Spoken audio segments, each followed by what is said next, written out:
Hey guys, I'm Danny. I'm the internal media specialist for J29 Creative. And today I want to talk a little bit about what some people kind of perceive what being a videographer is like versus what it is actually like to be a videographer.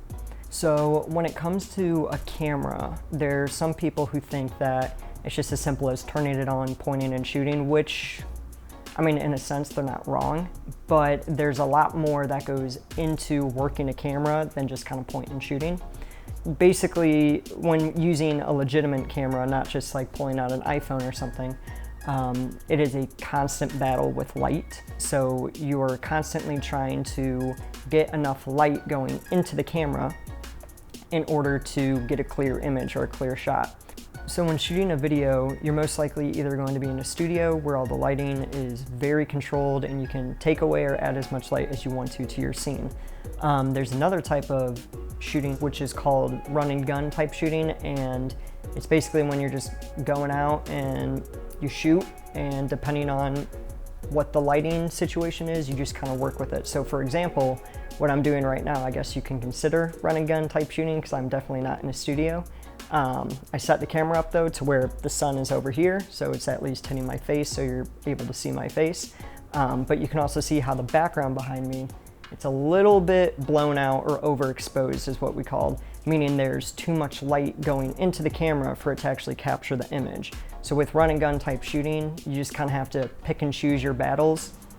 So like I said, whenever I'm out on a shoot, there's really 4 things, at least within the camera, that I'm constantly adjusting depending on the environment I'm in and how much light or how little light I have with the shot that I'm trying to take.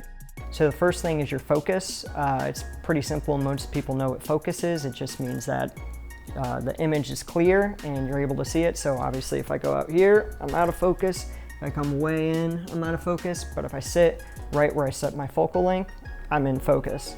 Along with that is your aperture. And your aperture, or it's called f-stop as well, it's basically, if you think of an eyeball, the iris of your eyeball, it's basically the same thing on a camera. Depending on if you open or close it, it basically opens or closes, allowing either more or less light to go into it. And with that, that's how you get the really nice blurred out background. So if you see right now, when you close the aperture though, you get less light going into the camera. And obviously you can see now how the background isn't as blown out. It's actually not blown out at all. And it's almost in focus, but now you can't even see my face. So again, with kind of run and gun type shooting, you gotta have to pick and choose your battles. So there we go. Now you can see me again. I'm in focus. That's out of focus, but again, it's also blown out. So the next thing I look out for is my exposure.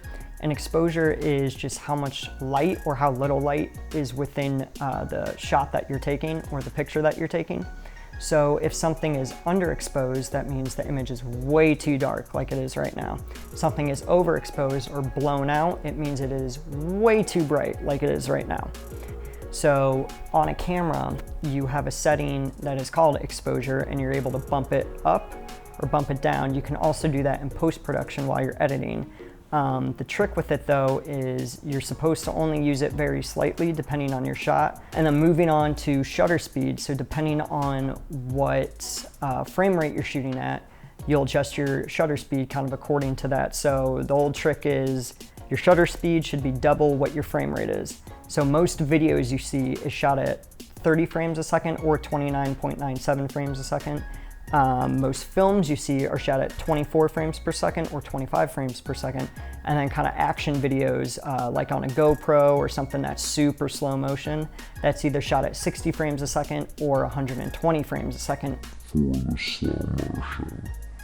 So for instance, I'm actually shooting at 125 frames per, or sorry, 125 is my shutter speed, but I'm shooting at 60 frames a second. But when I export the video, I'll export it as 30 frames a second. I know it's a lot of information coming at you. I don't expect anyone to remember it, but this is what goes into being a videographer. These are the real kind of situations and numbers you got to think about when you're creating a video. So those are 4 of the settings that I pretty much look out for when I'm on a video shoot, and they're kind of the more basic ones within any type of camera.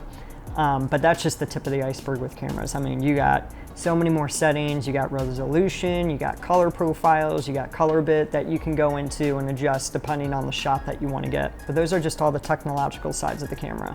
I think the true heart of videography is if the story that you're shooting makes sense. So you can have a really nice camera and really good gear and you can go out and shoot a video, but if the story doesn't really make sense, it doesn't have that same feel. You know, it's cool visually, but you're trying to tell a story, which is what your goal is. You know, that versus taking out your iPhone, shooting, you know, a pretty good quality video, but the story makes a lot more sense. I think that's a lot more valuable than the other way around. Like I've said in my past video, effective storytelling is connecting with the audience through emotional reaction or trying to draw an emotional reaction from them. So whether that is sitting down and writing a really good script and using really creative and emotional verbiage, or having a really good song and a really good theme throughout your video. But I think the most impactful and successful storytelling through videography is when the art of the camera comes together with the heart of the story.